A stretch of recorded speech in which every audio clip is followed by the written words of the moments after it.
Sitting of the National Assembly and the Senate. But what areas are most likely to dominate the president's speech, and what political undertones should the country look out for ahead of the president's Thursday address?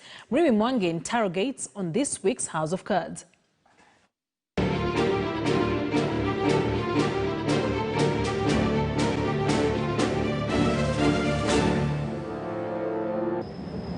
Navigating 8 months of the deadly coronavirus disease that has left in its wake death, shattered livelihoods and a badly battered economy, President Uhuru Kenyatta is certainly a man on the national spotlight.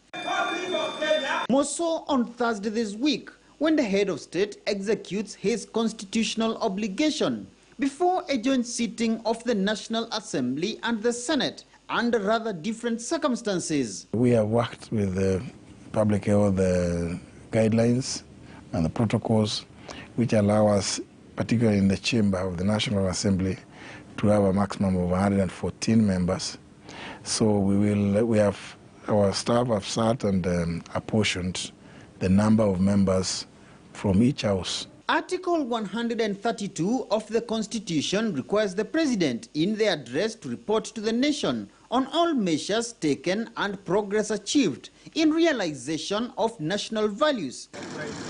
Incidentally, this address has since the onset of the 2010 Constitution somewhat routinely granted the President a national platform to reaffirm his authority, majorly informed by the prevailing political climate, such as in his 2014 address, when he sacked key technocrats for corruption, including 4 cabinet secretaries, and in 2016 when Kenyatta had to withstand loud heckling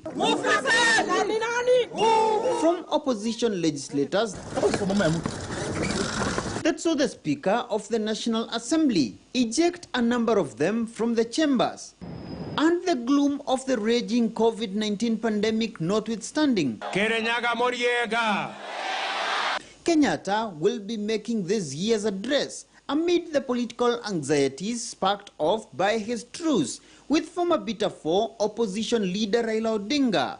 Most legislators already anticipating a word from the head of state on the future of the duos-led Building Bridges initiative, expected to end up in Parliament early next year. Item number 1 are issues that are administrative, that do not require to go to the referendum.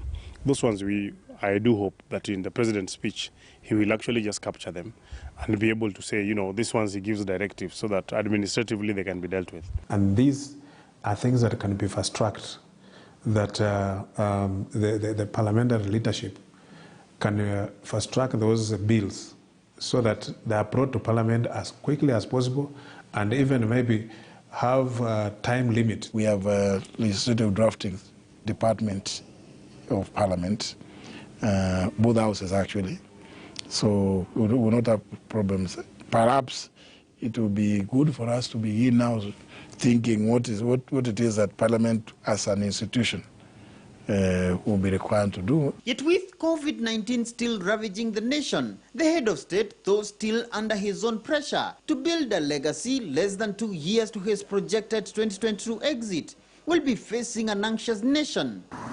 Anxious about his administration's economic recovery plan and how the president intends to strike a balance between restoring livelihoods of tens of thousands of Kenyans and firming up his legacy less than 2 years to his exit. The president facing fresh queries on the practicability of his now famous Big 4 legacy pillars of food security, manufacturing, housing and universal health coverage, all fighting for his attention under the rubble of the COVID-19 economic and healthcare devastations. Hatutaki kurudi nyuma.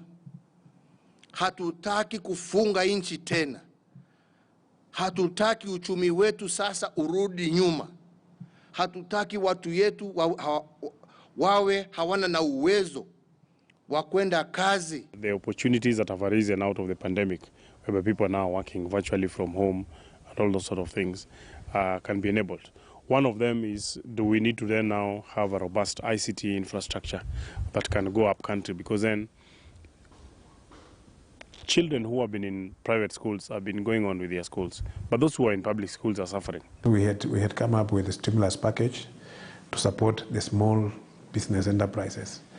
but we're still not having, we're not feeling the effect of that. So we need the president to be very clear and strong on that. The president should also point out where we need to complement his efforts, because this is not a situation where we just leave it to the president. He must also bring us on board as the leaders in parliament and even outside parliament, so that we can complement this effort. National Assembly Speaker Justin Muturi says the House will enforce strict adherence to the COVID-19 protocols during the president's address.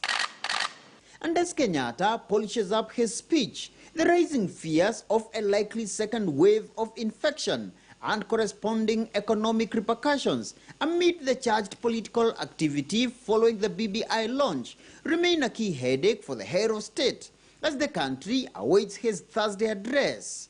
Murimi Mwangi, KTN News.